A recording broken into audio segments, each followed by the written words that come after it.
Hey, what's up, everyone? This is Snackbox. Hope you all are having a great day. Guys, we have some news for this weekend for the Summon Rush event, which is part of the Fusion. And we got a progressive chance event. So let's take a look at it. So here you can see it. We have a progressive chance event, at least a 15x on all of these champions. For the non-voids, we have Donatello. Donatello was the Fusion turtle, right? Now we get a progressive chance event. I don't know why, or I don't feel like it does make sense, but it is what it is. In case you missed the fusion or whatever, here's your chance to get him. Then we have Admiral Black Tusk, which is the Dwarf Unity champion. He's actually not bad. If you have a nice dwarf team, he can definitely help you in faction wars or in a siege team. But other than that, I don't see a big value in having this Unity champion. I saw a Chimera team with Senna, but if you don't have Senna, then it's kind of, lackluster. But yeah, that's my opinion about Admiral Black Tusk. Then we have also Freya Fate Weaver. Freya was guaranteed from a deck of Fate during the Asgard campaign. And ever since, she had definitely an impact on the live arena.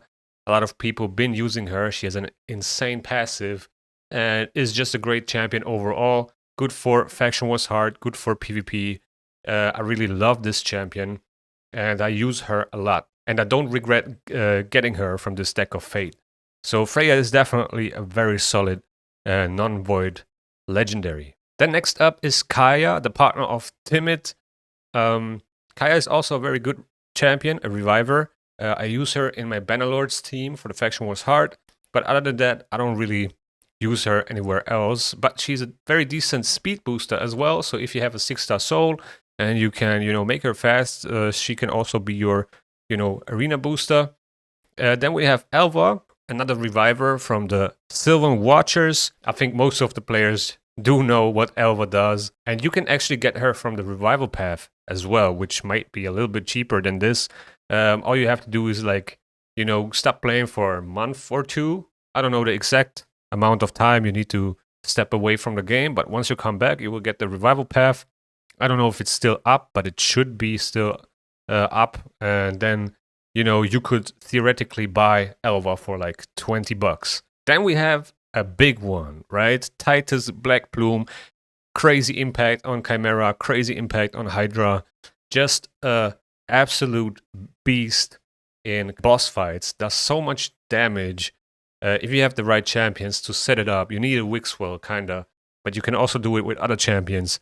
This champion allowed me to push my Clash to a level where I didn't think it was possible. And yeah, that champion is definitely crazy. And I see a lot of people going for Titus, maybe to empower him, or even get a second Titus team going. I can also see that. Then next up is Cardiel. Cardiel is a very solid ally attack champion. I use him in my finite team. I use him in Faction Wars Hard. He is definitely a very good champion. I really like his kit. He's healing, he's cleansing, block debuffs, revive on death, ally attack, increase crit damage, increase crit rate. So a lot of buffs and a lot of support ally attacks. And yeah, I just like ally attack champions, and I think it's a very solid one. But I don't think he would have a great impact on your account as a Titus or a Shuzan. And speaking of which, Shuzan, probably the most wanted out of those three for PvP players.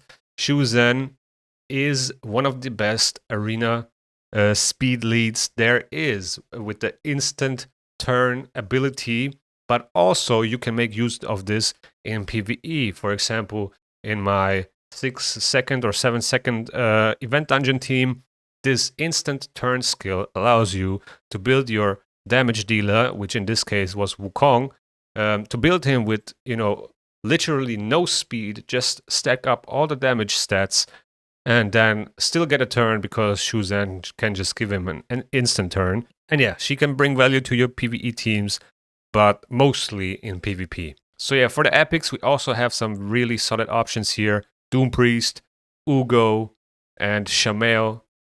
These are probably the 3 epics that stand out the most here that I would go for if I still need a copy or I don't have them at all.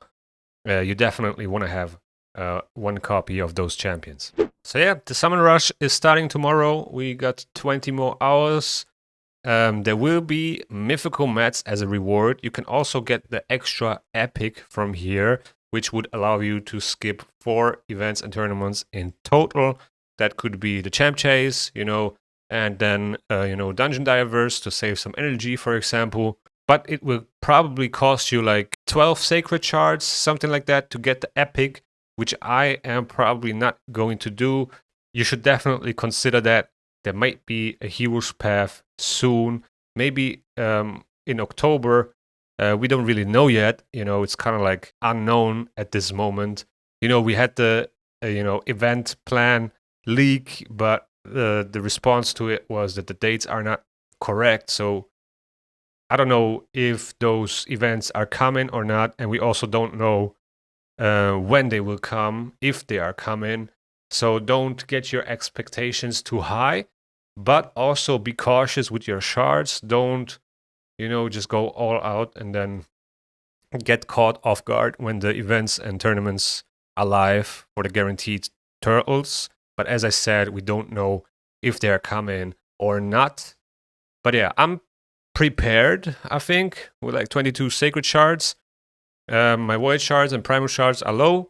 I have 75 ancient shards, so we will see. I will probably have to open some sacreds to get the summon rush done. I will only go for the rare. I will not go for the epic, and complete the other events and tournaments as well. And if you are not going for the epic, keep in mind that you have to complete every single event and tournament to get the rare champion for this fusion. You don't have any room for failure or to miss out on any of them. And yeah, that's pretty much about it, guys. So far, I have collected all 3 rares. I'm about to collect 2 more from the Dragon Tournament and the Champion Training Tournament. I think there will be a Dungeon Divers on Saturday. So yeah, here you can see it on Saturday. The next Gear Hunters event is starting. And yeah, I'm probably going to hold on to my energy and wait for the Gear Hunters to start. And then I will, run Dragon solo, get Champ Train points, Dragon Tournament points, and Gear Hunter points. And yeah, that's pretty much it about this video, guys. So let me know in the comments below if you are going for any of these champions on the weekend. Are you going for the extra epic? And with that being said, thank you guys for watching. I hope you enjoyed. If you enjoyed, please hit the like button. It really goes a long way. Also subscribe to the channel if you want to see more raid content. The YouTube algorithm is going to suggest you a video that you might like right here. And see you in the next one.